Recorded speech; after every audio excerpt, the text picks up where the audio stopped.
Hi there, my friends. Welcome again to Indian Story Read Along. Today's story is from my fallen apart Chandamama from November 1981. This is from before I was born. So my family was saving up these things for me even before I existed. So it's so retro. Look at this. All the ads and everything are just from so long ago.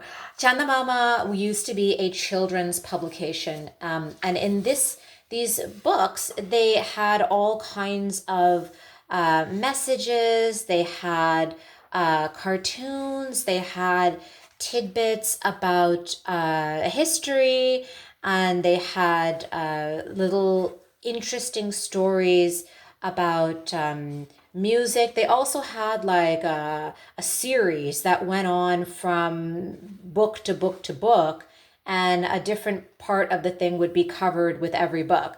And they had jokes. And unfortunately, several years ago, the thing had gone out of publication. Like I really liked this entire series. I would have gone back to look for back issues, but it went out of publication, and so it just ended. And unfortunately, we don't have those books around anymore, but we do have them virtually, and that is what I'm doing here today. We are reading any substantial stories that I can find from here. All right. So today, the story is called The Magic Ointment. So a lot of these stories have to do with ancient times, sages, rishis, magic, kings, queens, these kind of things. The Magic Ointment. Prasad owned a shop. He did very good business and was quite rich, but he was not happy. He had a singular desire that was to become a millionaire. One day, can you imagine a millionaire in ancient times? That's like a bajillionaire now. It's like there's no comparison back then. Even a millionaire today, even to have $1 million, you would be set for part of your life at least, depending on where you live. One day, he learned from a woodcutter that in the deep interior of the forest lived a holy man. He could grant one any boon. Prasad lost no time in exploring the forest. He found out the hermit. Bowing down to him, he said, "Kindly make me a millionaire. I can see that you are rich already. I tell you that you cannot be happier by growing richer," said the hermit. I was very good at that. He really was divine if he was able to tell that just by looking at him. Prasad was on the verge of weeping. "Why don't you ask for some other boon?" suggested the hermit. So there they are. There's Prasad and there's the hermit, and they are talking. And then Prasad says, "Okay, then grant me spiritual vision," said Prasad. The hermit laughed. "You madcap," he said. "No one obtains spiritual vision until he has taken to a spiritual life. However, and the reason for that is because the universe knows what it's doing. It's not going to grant somebody magical powers if they're just some kind of idiot who's running around like the rest of us, investing in stocks and being like, "Oh, that's a really nice SUV. I just bought an SUV, but I'd like this other SUV." No one is going to grant somebody like that spiritual vision. They simply are not ready for it. So that's what he says. "You madcap. You have to have a spiritual life to obtain spiritual vision. However, I have no more time to talk to you. Let me give you a magic kajal." So kajol is like it's eyeliner, but it is more of a paste, and it is made of natural ingredients that were designed to be like a very good, healthy ointment for your eyes. Apply a little of it to your eyes, and for a moment you can see whatever you desire to see, even if the thing is not visible. Prasad was delighted. He thanked the hermit and walked toward his home. Suddenly, someone hopped down from a tree and stood before him. Brandishing a dagger, he commanded Prasad to halt. "It's a burglar, a robber. I am Gaj Singh.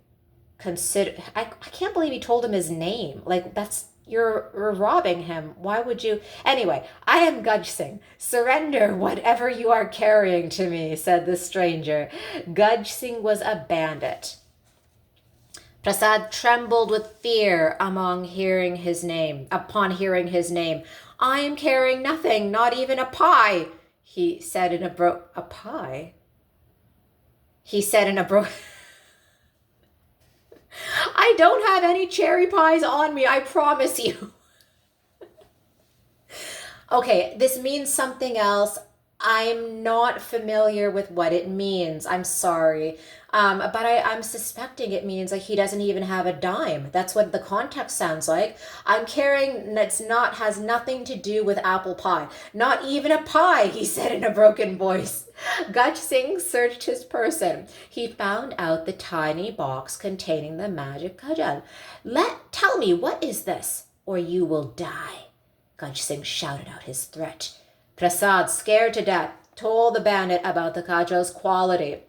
Fine, exclaimed the bandit. For long I have desired to know where is the secret chamber in the royal palace that contains the treasure.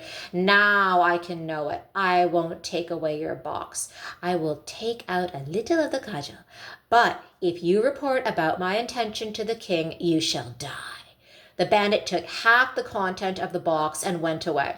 It was evening when Prasad reached home. He put the small box on the windowsill in his bedroom and went away to the shop. Oh my gosh, this guy does not deserve to be a millionaire. You know what? I'm just going to imagine you get something that precious and you're not hiding it in a place that is so safe, like in your underwear drawer or under a floorboard in your house or something like that. You put it on the windowsill like it's a pie. He goes away to his shop. Girls like to put kajal on their eyes, particularly when they go out. Eyeliner, right? Lakshmi, the daughter of Prasad's neighbor, was to visit her friend. She saw that she had run out of kajal. She asked Prasad's wife if she could use a little kajal from her box. Oh, so this picture I should have shown you earlier, but that's Gaj Singh and that's Prasad, and he is robbing him. Prasad's wife had no kajal with her, but her eyes fell to the box her husband had kept on the windowsill. This must be a sample from some kajal maker who wants to sell his ware through our shop, she told Lakshmi, and asked her to use it. That night, Lakshmi's father told her, My child, your marriage is fixed. I wish I could spend a lot on the occasion, but I am poor. He sighed and added, Our ancestors were rich. I have heard my grandfather saying that his grandfather had buried 2 pots filled with gold somewhere in this compound of ours. Okay, see, that's how you deal with something that is valuable. You bury it, you hide it, put it somewhere where only you, no, put it on the windowsill. Prasad, man, what is this? So, anyway, soon, look, so you can see the picture here. There's Lakshmi, there's her father, there's the 2 pots of gold that their ancestors had been rich. They filled it somewhere, but here's the problem. I bet you they filled it, they hid it away somewhere, they buried it, and then they died, and they didn't tell anybody. There was no backup plan. So maybe like tell someone or write it down somewhere. Someone can find it after your death. It's not going to remain buried forever. Suddenly you can see there that Lakshmi can see these pots of gold. The father says, Only if I could know where they are. For a moment, Lakshmi desired that she had the knowledge of the hidden property. No sooner had she wished so than she saw in a flash 2 pots buried in a nook at the house.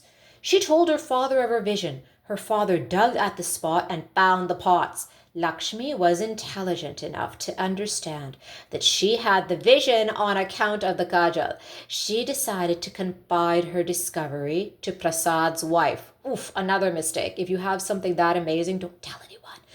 Just then, she heard the king's herald announcing, 2 hours ago, a box full of jewels has been stolen from the king's secret treasury in the palace. One who can help trace the property or the thief will receive a reward of 10,000 rupees. So, who was that? That was Gaj Singh, you guys.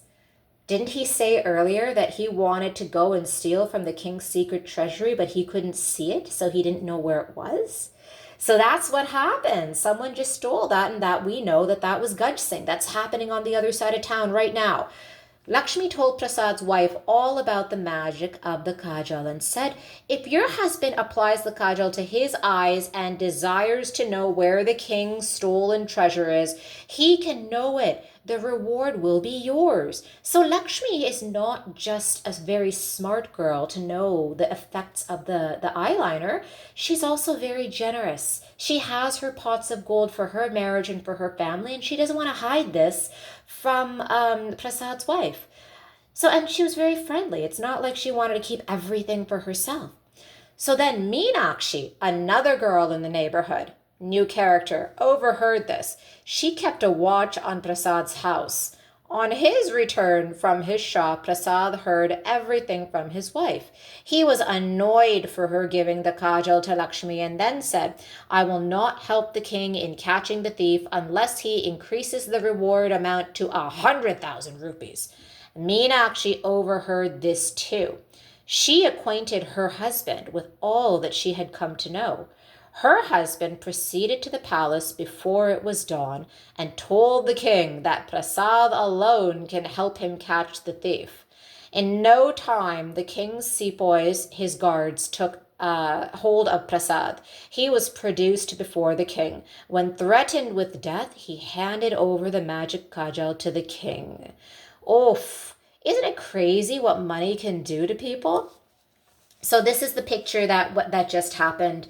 Prasad was yelling at his wife. His wife was just trying to help. Prasad is not too smart. He takes it out on other people. Meenakshi is right there at the door, and she is overhearing everything. The king took the kajal. He applied it to his own eyes. He could see instantly where Gaj Singh was resting with his booty, his treasure. He directed the operation himself. His sepoys swooped down upon Gaj Singh. The bandit was captured and the treasure was recovered. Prasad, you knew that Gaj Singh intended burglarizing the treasury, but you did not inform me. This is a crime which deserves severe punishment. The king told Prasad. Oh, so if he had just gone immediately and not, like, he could have done it. Like, he could have just put on you know what I don't get, you guys? Why didn't Prasad just put on the kajal immediately? He gets something so valuable, he just leaves it lying around. He lets everyone else find it and touch it and use it. And even in the moment that he needs to put it on and figure out where Gaj Singh is, he doesn't. He just continues to leave it lying around until someone comes to him and threatens him and says, do this or else. And then finally he does it. So then the king is like, this is a crime. So we're not going to give you something for finding him. We're going to punish you because you didn't come forward. Prasad begged to be pardoned. The king set him free. The reward of 10,000 rupees went to Meenakshi. And see, I suppose, and that's the end of this story. The thing about this story is that Prasad could have done all of that, and the reason he didn't is because he was greedy. He said, I'm not going to, see, he says right here, I'm not going to help the king in catching the thief until he increases the reward amount to 100,000 rupees. So he lost his kajal, he got nothing from the entire thing, and ultimately, this rishi in the very beginning was right. He's like, you're too stupid for divine vision. You're just too dumb for this. You don't deserve this. Because he doesn't have any wisdom and he doesn't have any spiritual maturity. Along with spiritual maturity comes emotional maturity. The person who has that is actually Meenakshi. She is generous. She is got what she needed and she didn't need to be any more greedy. And then she wanted to help others with whatever was left over. So this is the kind of thing that you should probably strive to be. Do not be like Prasad. Meenakshi was just like, she just saw an opportunity and she took it. So, I don't know, that's most people. So this story was called The Magic Ointment. If you like stories like this, please do join us again on Indian Story Read Along, and please consider subscribing. We'll see you next time.